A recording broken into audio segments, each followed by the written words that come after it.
Hello everyone, and it's Rabbi Chaitovsky, the rabbi here at BMH-BJ, welcoming you to another video Dvar.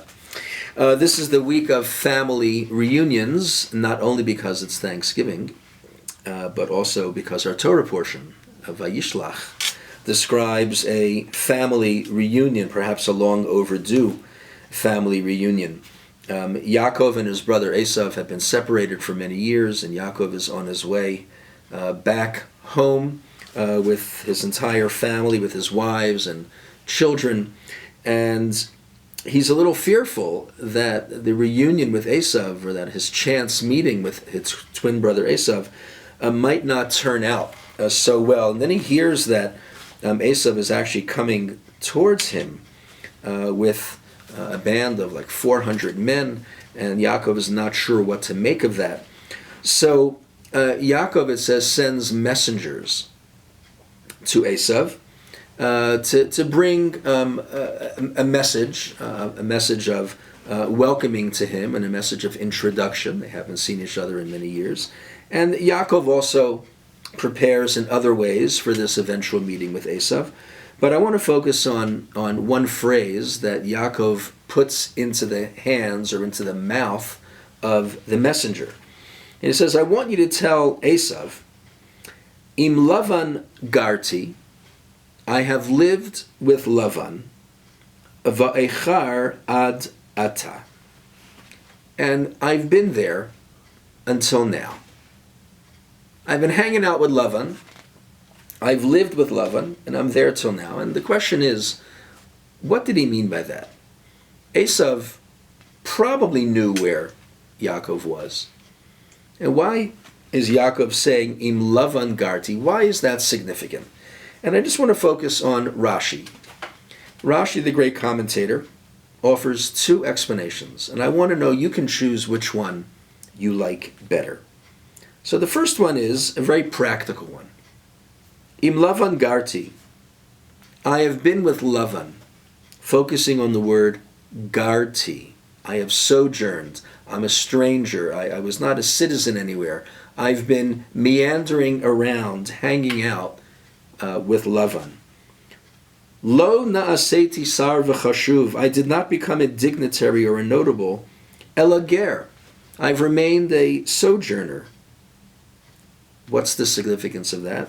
He goes on. Eincha kedai lisno oti. You have no reason to hate me. Al birkat avicha, over the blessing that you think Dad should have given you.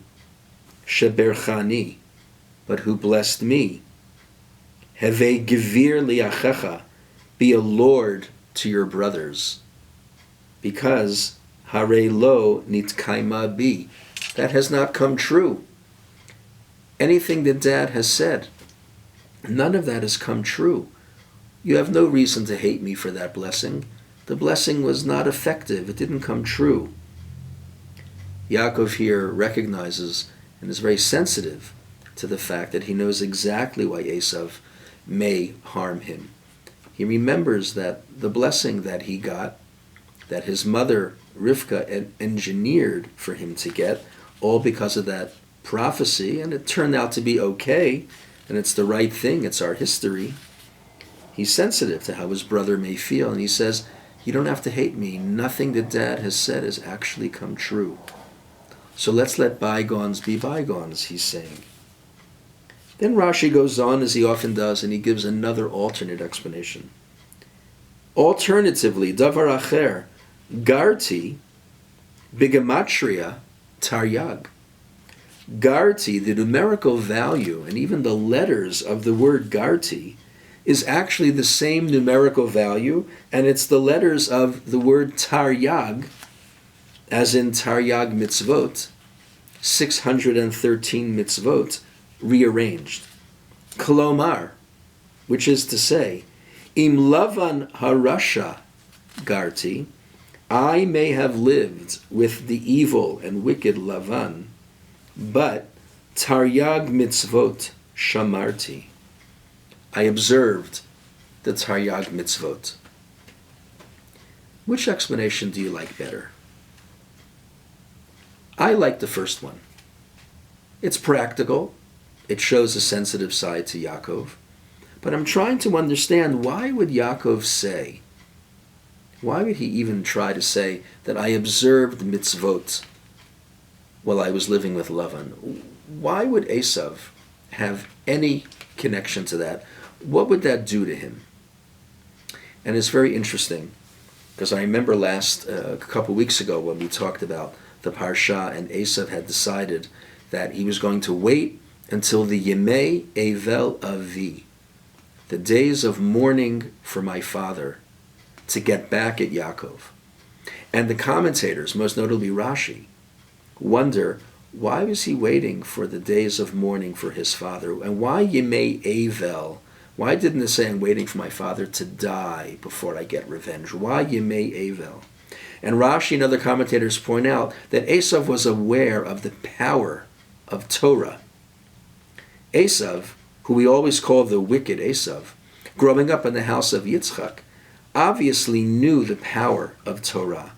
And he was waiting for the days of mourning, Rashi says, because during days of mourning, Yaakov would not be studying Torah, because you're not allowed to study Torah during the days of mourning. And Esav knew that without the protection of Torah, Yaakov would be more vulnerable. When Yaakov says to Esav this week, has the messenger say to him, Im Lavan Garti, I've observed the mitzvot when I was with Lavan, Esav would know, oh, there is a power to Torah. There is a power to the observance of mitzvot. And even the wicked Esav understood that the power of Torah was really great and would keep Yaakov in good stead. This is also a bit of a sensitivity.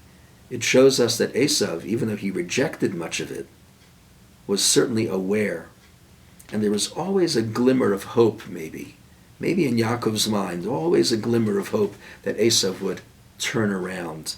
And that turnaround would make the family reunion a truly joyful one, and one for which Yaakov and Esav would be forever thankful. Didn't quite turn out that way, but it was there as a hope and a prayer. Shabbat Shalom. We'll see you in Shul.